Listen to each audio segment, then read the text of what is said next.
Bonjour à tous, donc ravie de vous retrouver ici donc sur ma chaîne YouTube. Ça faisait un petit moment que je me posais la question si je devais ou non me lancer. Donc voilà, je me dis j'essaye, si ça prend c'est bien, si ça prend pas c'est pas grave, ça me fera une expérience de plus. Et puis voilà, tout simplement. Donc je vais partager avec vous aujourd'hui ma façon de réaliser donc mes fonds d'ATC. Donc voilà, je vous montre rapidement la dernière série que j'ai faite. Donc ce sont des fonds qui sont réalisés sur des papiers aquarelles avec les aquamarqueurs de chez Action à l'aide de pchit sur une surface vitrée. Tout simple à faire, vraiment, on n'a pas besoin de maîtrise de quoi que ce soit. C'est super rapide, super simple et je trouve que ça donne un effet vraiment sympa. Donc voilà, on va démarrer.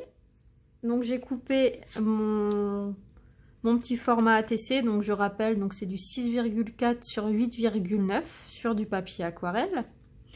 Je vais prendre par exemple donc le aquamarqueur Action avec le numéro 65. J'espère que je cadre bien, vous m'excusez tout de suite, c'est une première pour moi. Donc je vais en mettre un petit peu sur ma surface vitrée. Je prends un pchit que j'ai trouvé également chez Action au rayon parfum, par contre, hein, je me suis pas trop cassé la tête, je vous avoue. Donc voilà, je pulvérise et ensuite je prends simplement donc ma surface aquarelle et je trempe dans ma tâche. Voilà. J'ai pris le choix de faire donc deux couleurs. Donc là c'est le plus clair. Donc, je commence toujours, enfin non c'est pas vrai, ça dépend de mon envie. Donc là je commence avec le plus clair. Donc vous voyez qu'au départ, j'espère que vous voyez bien, ça vous donne un bleu assez clair. En principe c'est préférable de laisser sécher entre les deux couleurs, histoire qu'elles se mélangent pas directement. Mais là vu qu'on est, on va dire en direct, j'ai pas forcément le temps de laisser sécher. Du coup j'enchaîne directement avec le foncé, donc qui est toujours aquamarqueur Action numéro 71. Je pulvérise à nouveau et pareil, je fais de la même manière. Après à vous de voir si vous voulez centrer la tâche au milieu, à gauche, à droite. C'est vraiment à vous de voir l'envie du moment. Moi je fais un peu n'importe comment. Puis comme dit, le résultat est toujours assez bluffant. Donc là je vous montre. Comme dit, ce n'est pas sec, donc c'est pas le résultat final. Vous m'excusez, je vous fais un peu bouger. Hein. Donc voilà, j'ai triché. J'en ai fait un juste avant de filmer, histoire de l'avoir sec. Je l'ai un petit peu séché. Voilà. Donc ensuite, moi, comment je procède? Alors, je prends des tampons.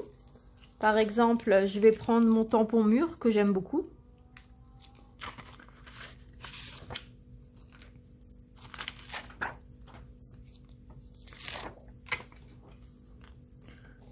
Je vais prendre mon bloc.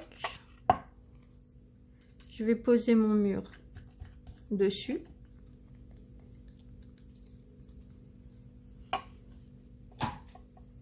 Moi, je tamponne avec la Memento. Je voudrais tester la Versafine, mais peu importe, sur n'importe quel site où je commande, elle est en rupture. Du coup, ben, je garde ma petite Memento. Hein.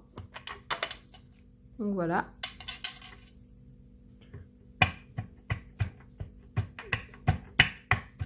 Voilà. Donc, mon mur, après, si c'est pas tamponné correctement, s'il n'y a pas de l'encre partout, c'est pas grave, hein, puisque le but, c'est justement que ce soit pas tout net, tout net. Donc moi je tamponne ça à la moitié plus ou moins. Voilà. Donc ça fait ça. Excusez-moi, je vous fais encore bouger. Hein. Donc une fois que ça c'est fait,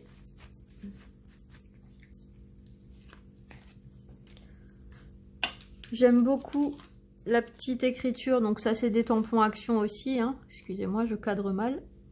Voilà, donc le texte ici, j'aime beaucoup. Donc pareil, je pose sur mon bloc. Alors parfois je tamponne en noir, parfois je reste dans les mêmes tons, donc dans du bleu, mais là on va faire simple, hein, on va tamponner noir. Voilà. Je me mets le côté où il n'y a rien, voilà. Je tamponne pareil, hein, grossièrement. Hein.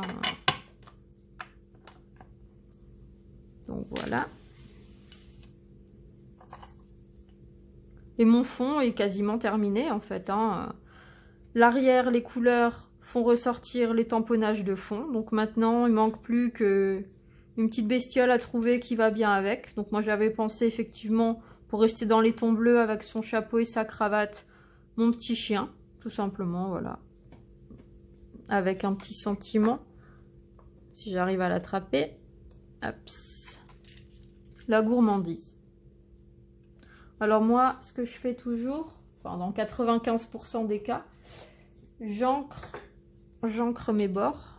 Donc bon, il est déjà imbibé, hein, donc voilà, j'encre.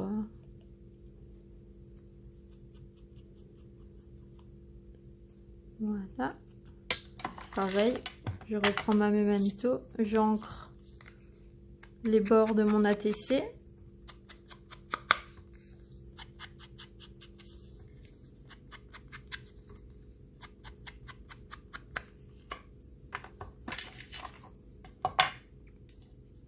Voilà.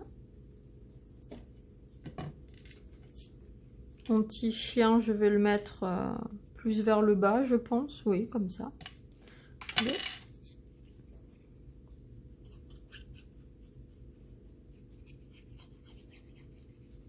Et donc pour ma part, j'utilise la colle scotch verte.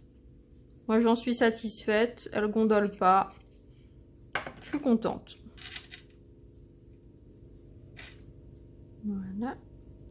Alors pour information, ce chien, je l'ai trouvé sur un site de coloriage pour enfants. C'est une mine d'or, les sites de coloriage. Franchement, j'adore.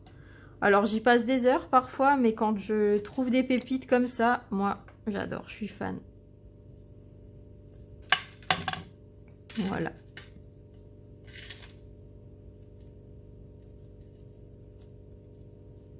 On va essayer d'être droit. Et voilà. Et la petite finition que j'aime bien en ce moment, je fais ça partout, hein, j'avoue. Les petits traits, voilà. Pour moi, c'est un peu la finition qui rend bien, qui fait vraiment l'ATC fini, je trouve, en ce moment. Mais si ça se trouve, dans un mois, j'aurai une autre lubie, mais en ce moment, c'est celle-là, donc je vous la partage.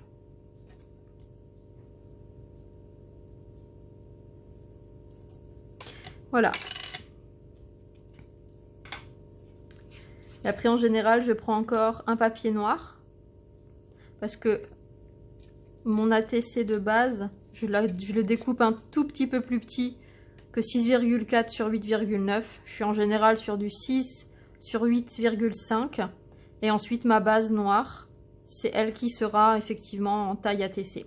Histoire de faire un petit cadre sympa. Donc voilà. Mon ATC est terminé. Ma première vidéo aussi, j'espère qu'elle vous aura plu. Excusez-moi si je suis un peu stressée puisque c'est vraiment une première pour moi. J'espère que ça vous plaira et puis que je vous aurai donné envie de me suivre par la suite.